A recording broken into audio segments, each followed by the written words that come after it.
आज लिंबू उत्पादक शेतकरी आणि संत्रा उत्पादक शेतकरी आशेनं आपल्याकडे पाहत आहे.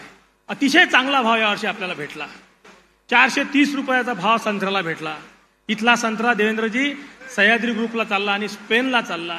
असे समृद्धी महामार्गाने काय होऊ शकते याचं सगळ्यात मूर्तिमंत उदाहरण ते आहे. वनोजा नावाचं गाव आहे मंगरुळपीर शेलूजवळ. त्या गावातून संत्रा स्पेनला चालला. अतिशय कमी पाण्यात ते लोक संत्रा घेऊन राहिले. नाशवंत पदार्थ जे पहिले पुणे आणि मुंबईकडून इकडे यायचे ते सर्व पदार्थ आता अकोल्यावरून समृद्धी महामार्गानं तिकडे जाणार आहेत. आणि त्यामुळे या विदर्भाच्या भूमीचा, इथं असणाऱ्या भूमिपुत्राचा, आपण मूल निवासी शेतकरी कुटुंबातल्या लोक थोडा वेगळा विचार करतात, परंतु मागच्या 10 पिढ्यांचा तुमचा इतिहास भाटांनी मला दिलेला आहे. आणि मूलभूत शेतकरी असणारे तुम्ही निश्चित स्वरूपात या शेतकरी आणि नागरी वस्त्यांमध्ये राहणाऱ्या शहरी लोकांच्या आयुष्यात बदल पडा, त्यामध्ये मला कुठेही शंका नाही.